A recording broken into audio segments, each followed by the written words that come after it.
here I am once again, adding value to this place that I continually go to, ascending the steps. It's as though my mind becomes encumbered with the climb itself, and I find myself in a high place, physically and also mentally. But the higher you get, the easier it is to see how far of a fall there is all around you. But having a sense of fall is what it's all about. So I'm thankful to be here, and glad that whoever you are, you're here with me. Been going to school again as of late. Took a 5 or so year hiatus from the educational system. Went and sought information elsewhere, and I feel as though now that I'm back in it, I'm bringing a lot of that stuff that I found outside of it into it.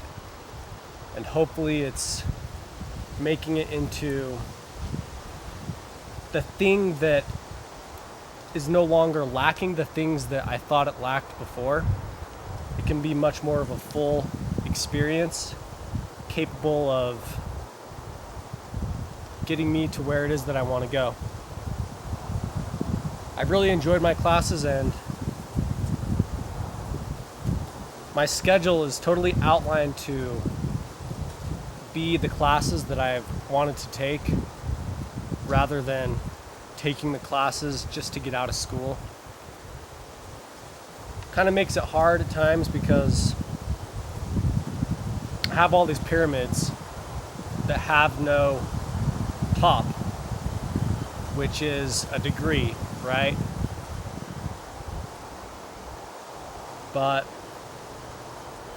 to be passionate about something really is my driving force at the moment, and it's really allowing me to be immersed in the places that I find myself, more so than just being there to acquire some form of recommendation or prereq or requirement that I'm told I have to go through. I'd almost rather have this be a much more long and drawn out process that I come out with what it is that I want to come out with, much more than if I was to just go through this thing with the direct incentive to get it over with and be done with it. So leading into a bit of poetry here, one of my favorite classes at the moment is philosophy of literature. If you've watched my previous videos, you know that we're going through the Aeneid right now, talking about Aeneas and his journey, the fall of Troy, and him meeting up with Dido, their roles, and how their roles are directly influenced by the gods. And there's a war amongst them as there is a war in heaven, so to speak. We're talking a lot about free will, destiny, love, virtue, all of that stuff, interspersed with history and hopes of the future. The question was brought up by me, and I was inspired a little bit by a modern philosopher named Martin Gardner to write this. How can a thing know when what it thinks it knows is not without what it is? Not being without the thing that thinks, how can the thing be known without only being known by the thing that thinks it knows? How can we know beyond ourselves? Because what we think we know is intrinsic to who we are. Nothing that we think we know exists without our own internal makeup, which processes our knowledge. So what we think we know is just a process of what we are, so we can truly know nothing outside of who we are, of what we are. And if we can truly know nothing outside of what we are and who we are, then how can we know anything? Because our knowledge, or our belief in what we think we know, is based directly upon being something that cannot be known outside of ourselves. Because what gives us this sense, this feeling of knowledge, is the entirety of our makeup. And we can know nothing without the entirety of what we are, our makeup, which gives us what we think we know. Also, we led the discussion into some forms of logic. And I think that for all intents and purposes, a lot of this stuff is consensual, in that really theory in theory works in reality. Where is one equal to another without being the one of which we speak? Right?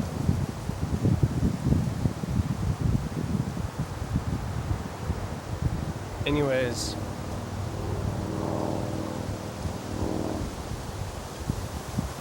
it's so funny how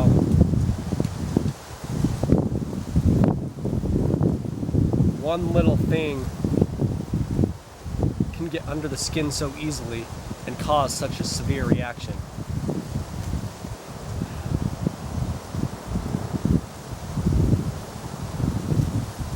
A mispronunciation of a single word, when the entirety of the summation on a whole is pretty darn good. You know, no one knows where a single grain of sand in the eye will cause us to go.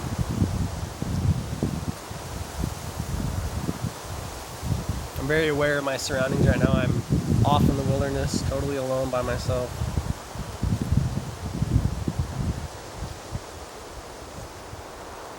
So I heard that pine cone drop and was like, alright, what's there? It's a pine cone, dude.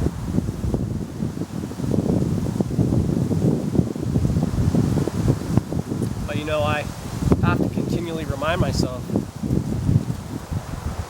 that the heavily populated areas, to a certain degree, are more dangerous than a wilderness full of the most horrific beasts. Because the most horrific beasts congregate in the most heavily populated areas, it seems. Whereas I'm saying the horrific beasts are humans themselves that prey on other humans. And you know, to get back to the previous note here, conceptually, there's this realm of theory where everything's perfect. You know, we use logic to describe it, but then in reality, you know, logic describes something without logic. It becomes logical to have no logic for the sake of existence itself.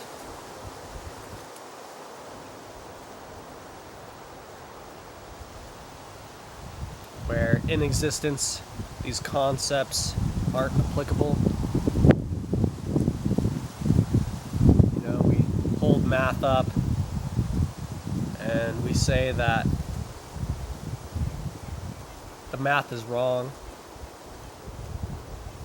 but math can be done wrong, which exists in a state of being wrong, which means that everything done right can be right. So why is the math held up to a degree in which it cannot exist in a wrong state, right? Because everything can exist in a wrong state. not just math, language, which all math really is anyways.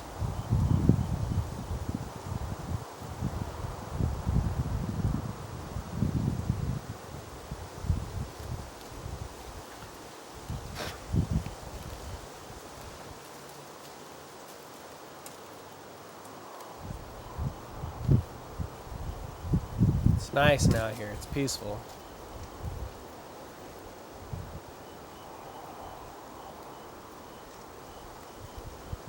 Everything's off in the distance.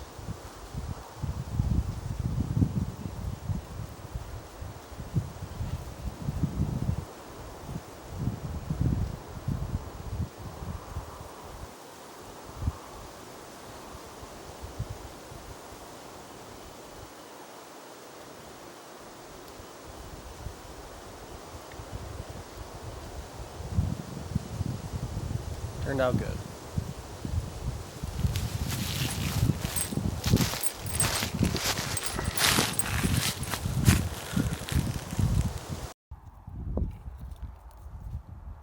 Got a little lost there amidst of where I was for a minute, but you know, I'm lost before. Found some pretty neat things because of it.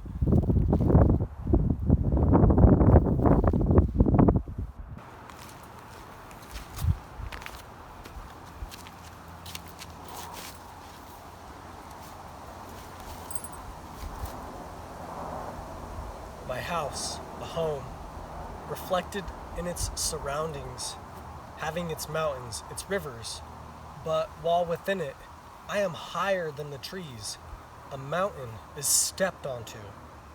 Upon exiting the front door, I enter into my home, looking through a different window. I am small and see many homes, each an expression within an expression.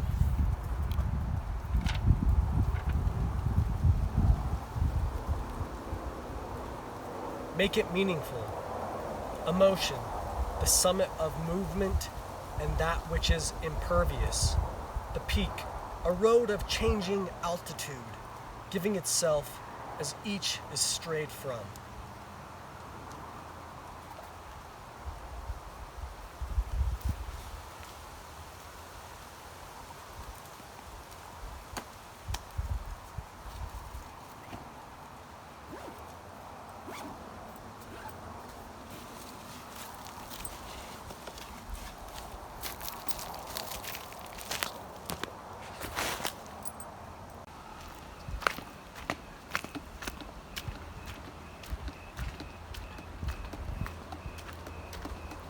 Coming out of it, I can't help but feel I'm just getting into it.